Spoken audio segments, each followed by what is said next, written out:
அனைவருக்கும் காலை வணக்கம். இன்னைக்கு ஜூன் 3ஆம் தேதி.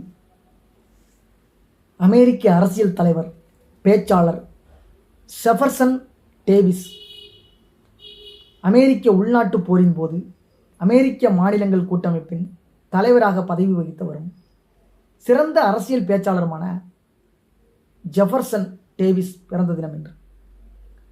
அமெரிக்காவில் கெண்டகி மாநிலம் ஃபேர்வியூ என்ற இடத்துல வளமான விவசாய குடும்பத்தில் 1808 பிறந்திருக்கிறார். தந்தை மற்றும் இவரது குடும்பத்தினர் பலரும் அமெரிக்க புரட்சி போர் சிப்பாய்கள். 1812 நடந்த போரில் பங்கேற்றவர்கள்.